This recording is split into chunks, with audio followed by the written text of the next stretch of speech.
questions of art, science and philosophy. I'm here to meet a man who now holds a post once occupied here by Isaac Newton, and whose life has been devoted to discoveries potentially as important as Newton's, scientific answers to the very biggest questions of existence.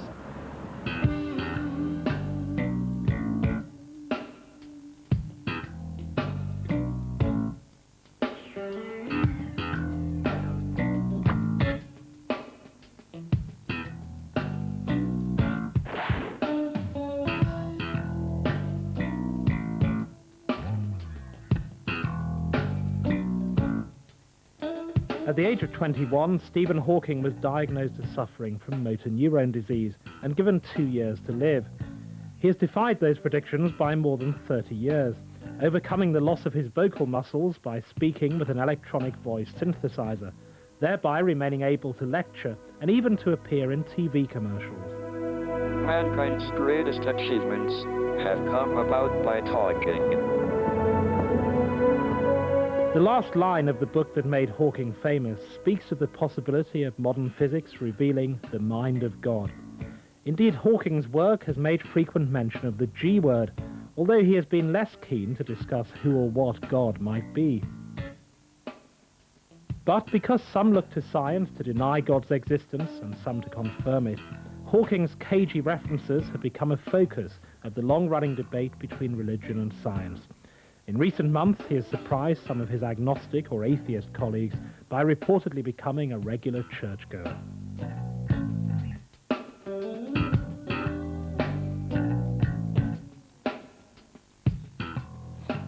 Professor Hawking, you've spent your career trying to find the answers to the biggest questions.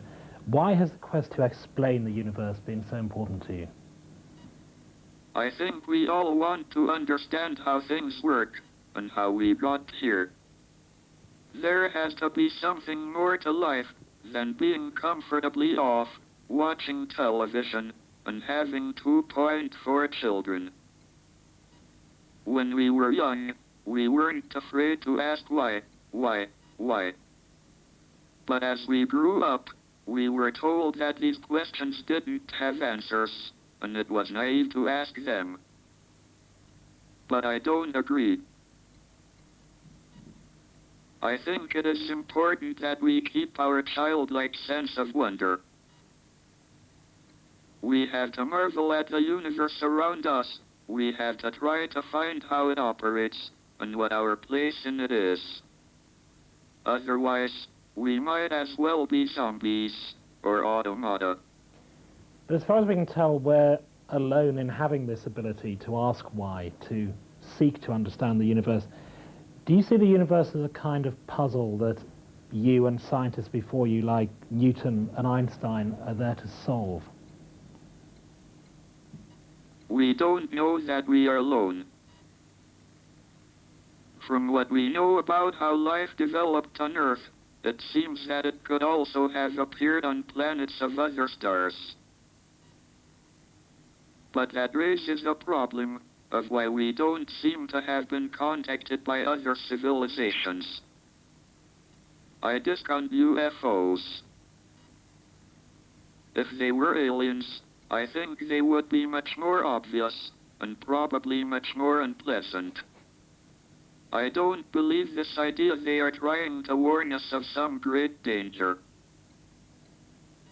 If they are being pretty ineffective. So although there may be many planets with some form of life on them, it is probable that very few are intelligent. But it only takes one civilization to work out how to use the laws of nature to spread out and colonize the galaxy. It is not a question of whether the universe is a puzzle that we ought to solve. Rather, it is that those civilizations that solve the puzzle may survive, and those that don't, won't. Survival of the fittest is not a moral principle. It is a statement of fact. So that means there's some urgency for us to solve these questions. How close do you think we are to understanding this puzzle, what you've called a theory of everything? In 1980, I gave a lecture entitled, Is the End in Sight for Theoretical Physics? In it, I described the remarkable progress that had been made in understanding the laws of nature and our efforts to unify them into a single theory of everything. I said at that time that I thought there was a 50-50 chance of us finding such a theory in the next 20 years. That is still my estimate, but the 20 years starts now. Given the huge scale of the universe, do human beings have any real significance? What makes human life meaningful in your view? I believe human life has a value and significance. Although we are puny creatures on a cosmic scale, we have established a sort of order in one small part of the universe. We have managed to understand some of the workings of the universe, and may even find a complete theory before too long. If we do that, and discover why the universe exists at all, there will have been some point to our existence.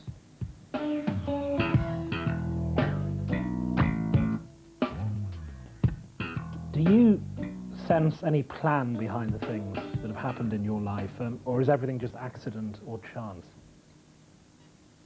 I believe the universe is governed by well-defined laws. So in that sense, there is a plan. But these laws have a random element because of the uncertainty principle of quantum mechanics. So a lot of the things that happened to me were purely chance. I don't think the fact I have motor neuron disease is part of some grand plan. Something happens often to people who write a huge best-selling book. They start to think of themselves as very important. Have you ever been tempted at all by the idea that you were spared to explain what we could call the secrets of life? No. A good short answer. And yet you have what many people regard as very remarkable gifts as a scientist. Have you ever thought about where they might come from? That is a bit like asking, have I stopped beating my wife? I dispute the premise on which the question was asked, that I am somehow exceptional. I am sure there are plenty of people that could beat me at chess. Where I have had success, it has been because I have approached problems from a different angle. Right, but in science or chess or sport or anything else, some people are better at things than other people. They talk about inspiration, exceptional ability. These are phrases we use. Where might that extra ability come from? Where does anyone's inspiration come from? It must be from a combination of genetic factors and experience. I don't think I'm any different. I can't say I had this or that idea because I was dropped on my head as a baby. No, but some people in this series, without claiming that there's anything special about them, have talked about inspiration as a spiritual idea. That's a word they've used, but you clearly don't think that. You are trying to trap me and make me claim to be a materialist. I don't recognize a dichotomy between the material and the spiritual. To me, nature is one continuous whole. I don't think one can say that inspiration is not spiritual. The two words come from the same Latin root and mean almost the same. I hesitate to use the G word, but what you seem to be saying is that if there is a God, then that God is contained within the laws of nature, or perhaps even is the laws of nature. I'm not answering God questions. And I'm not trying to trap you, but could I try to ask then, without getting into God, but why you are so reluctant to answer questions on the G word on God? I'm not reluctant to talk about God. one can hardly discuss the origin of the universe without mentioning the concept of God.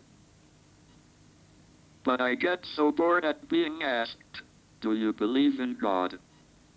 If I say yes, they will take it that I accept their idea of God, which is probably very different from mine. And if I say no, then I'm condemned as a materialist, with no spiritual dimension. So I make it a rule not to answer God questions.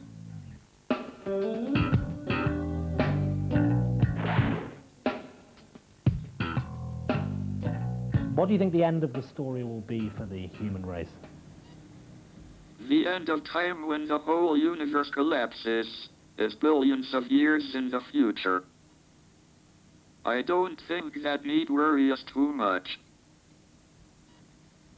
Of more immediate concern is whether the human race will survive the next 100 or 200 years.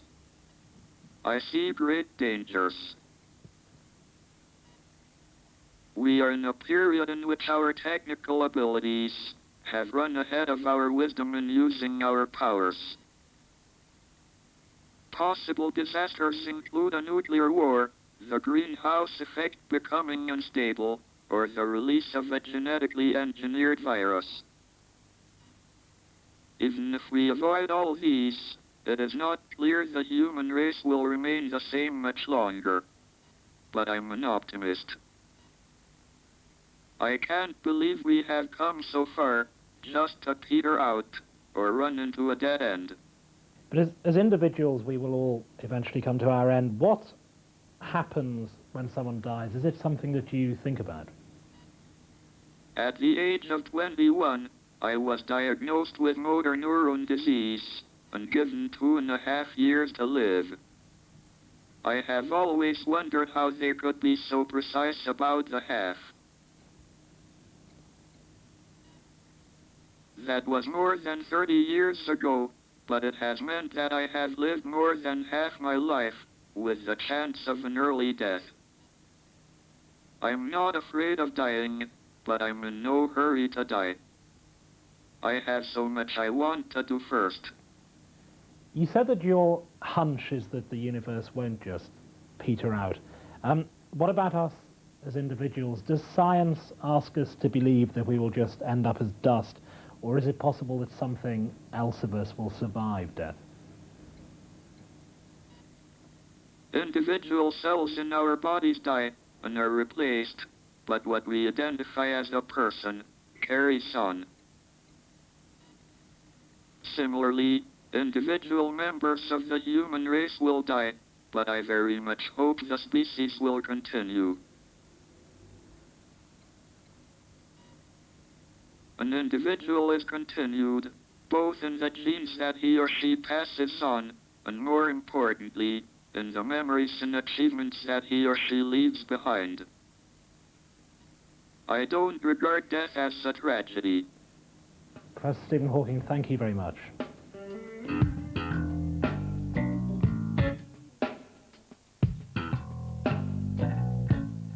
More thoughts on faith with Steve Chalke. First Light coming next on BBC One.